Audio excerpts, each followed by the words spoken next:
नमस्कार दोस्तों, मैं हूं धनराज और आज कुछ टॉपिक्स पे बात करेंगे जो पाकिस्तान और चैंपियंस ट्रॉफी से रिलेटेड है। दोस्तों, आप लोगों को पता होगा कि अभी जो चैंपियंस ट्रॉफी है, इस बार जो होस्ट है चैंपियंस ट्रॉफी का वो पाकिस्तान है। बट जब मैचेस हो रहे थे उसके हिसाब से आप सभी को पता होगा कि पाकिस्तान जो है वो चैंपियंस ट्रॉफी से बाहर जा चुका है। और सबसे बड़ी दुविधा उसके लिए अब ये है कि होस्ट तो है वो, बट वो उन लोगों को होस्ट कर रहा है जिससे उसकी काफी दुश्मनी थी और अपने देश में ना होस्ट करके किसी और देश में जाकर के उसको होस्ट करना पड़ रहा है। सबसे बड़ी समस्या, विडंबना कह सकते हो, उनके लिए ये हो गई अब कि अब उनको होस्ट करना पड़ेगा, क्योंकि अगर इंडिया फाइनल में जाता है, सेमीफाइनल में तो है ही, तो इंडिया फाइनल में जाता है और फाइनल खेलता है तो अकेला पाकिस्तान ऐसा देश होगा जो किसी और देश में जाकर के उन मैचेस को होस्ट कर रहा होगा, जो कि उसका एक दुश्मन मुल्क है जिसको वो दुश्मन मानता है। ठीक है। अगला है कि न्यूजीलैंड और बांग्लादेश के बीच मैच चल रहा था। उस मैच के दौरान कहते हैं एक तहरीके लैबैक का जो बताया जा रहा है कि तहरीके लैबैक का एक बंदा था, आतंकवादी, जो वहां पे गया फील्ड में जाकर के और क्रिकेटर को पूरे तरीके से जकड़ लिया। तो आप सोच सकते हो उसके पास कुछ वैसा हो सकता था, हथियार हो सकता था, या चाकू भी हो सकता था, सिंपल सा किसी भी चीज से वो वार भी कर सकता था, है ना। हम लोग जो नहीं गए, इसके पीछे पूरे पाकिस्तान में ड्रामा चल रहा था कि हमारे यहाँ सिक्योरिटी थ्रेट नहीं है, सारा कुछ वो नहीं है, सब कुछ ठीक है, इंडिया तो साजिश कर रहा है, साजिश पे साजिश किए जा रहा है। लेकिन आप सोचिए उस मैच के दौरान, जो कि उसका दुश्मन मुल्क नहीं है, फिर भी वो आदमी वहां से निकल के जाता है और पिच तक पहुंच करके उस प्लेयर को जो उस टाइम पे खेल रहा होता है उसके ऊपर जिस तरीके से अटैक करता है।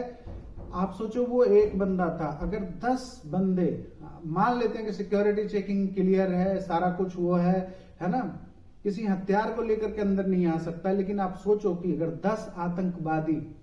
अगर इस माइंडसेट से अंदर दाखिल होते हैं कि हमें प्लेयर को मारना है, तो सोचो कि वो तो 10 मिलके भी किसी को मार सकते हैं ना। अगर 10 आदमी एक साथ जो है ग्राउंड में आ जाएं, क्योंकि एक आ सकता है तो 10 भी आ सकता है।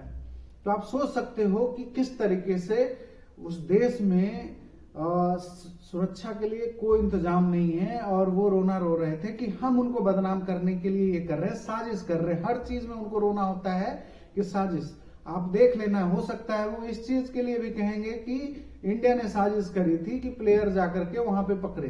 तो पाकिस्तान इस चीज को हैंडल नहीं कर पा रहा है, तो कैसे वो हमारे प्लेयर के लिए करता, जो कि वो हमें काफिर मानते हैं, दुश्मन मानते हैं। और आप उनके यहाँ अगर देखोगे तो सबसे ज्यादा ये बताया जाता है कि काफिर को मारोगे तो जन्नत मिलेगी, इस तरीके की बातें होती है। आप अगर वहां के जो रिएक्शन चैनल है उनके वीडियोस देखोगे तो आपको यही समझ में आएगा कि किस तरीके से वहां पे, तो अगर हमारे प्लेयर जाते, अगर हमारी मैच हो रही होती तो कल को हमारे सारे लोग भी वहां पे जाते, जो कि प्लेयर हैं और जो ऑडियंस है जिनको देखना होता मैच कि इंडिया खेल रही है, तो वो लोग भी जाते। आप सोच लो कि सिर्फ प्लेयर का ही बात अगर सोच लो कि अगर प्लेयर ही खेल रहे होते, सोच लो कि ये जो आतंकवादी माइंडसेट के जो लोग हैं जिनको कि लगता है कि इससे जन्नत मिल जाएगी एंड ऑल, सो वो लोग क्या सोचते कि एक साथ 11 प्लेयर एक जगह पे हमें मिल रहे हैं, एक ही बार जन्नत का टिकट मिल जाएगा, और ये सोच के अगर वो आ जाते तो हमारे लोगों का क्या होता। और दुश्मन तो मान ही रहे होते हैं, ये तो डिक्लेयर्ड है कि वो हमें दुश्मन मानते हैं, तो हमारे प्लेयर को दुश्मन मानते हैं, तो कहां से वहां जाना सेफ था। आज के डेट में ये साबित होता है। दूसरा चीज, वहां पे दर्शक उतने हैं नहीं, है ना, दर्शक उतने हैं नहीं, और दिखाने के लिए जो है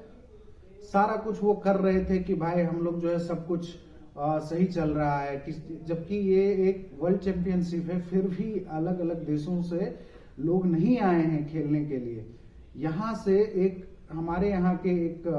पत्रकार हैं, वो क्रिकेट पत्रकार हैं, वो पहुंचे हुए थे, आप लोगों को पता होगा कि वो पहुंचे हुए थे स्टेडियम में, मैच किसी और कंट्री का चल रहा था, बट उसमें उन्होंने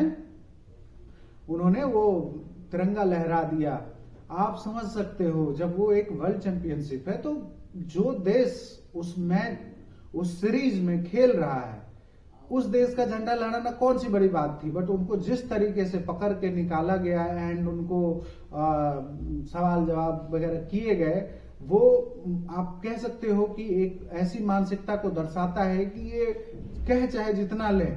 लेकिन इनकी हरकतें कभी सुधरने वाली नहीं है और हम लोगों के लिए सेफ तो बिल्कुल नहीं है वो देश, जिस तरीके से वो चल रहा है और जिस तरीके से वो आगे बढ़ रहे हैं। दूसरा चीज जो सबसे ज्यादा कह सकते हो कि कॉमेडी टाइप का है कि वहां पे ये बहुत सारी अफवाह फैलाई जा रही है कि जब हमारा मैच हो रहा था इंडिया और पाकिस्तान का, तो उस समय पे हमारे जो है 22 पंडित पूजा कर रहे थे कि सो दैट कि इंडिया जीत जाए। इस वजह से वो जीत गया और चूंकि वो पाकिस्तान में नहीं हो पा रहा था इसलिए वो लोग जीत नहीं पाए, क्योंकि हम लोगों के जो वो 22 लोग थे वो पंडित वो पूजा करे इसलिए जीत गया। आप ये सोच सकते हो कि धर्म को लेकर के इतनी नफरत और धर्म को लेकर के इतनी ज्यादा आप कह सकते हो कि घुस जाना उसमें। वहां का एक प्लेयर था, आप देख सकते हो, आपने वीडियो सबने देखा होगा कि एक प्लेयर उनका माला फेर रहा है ना।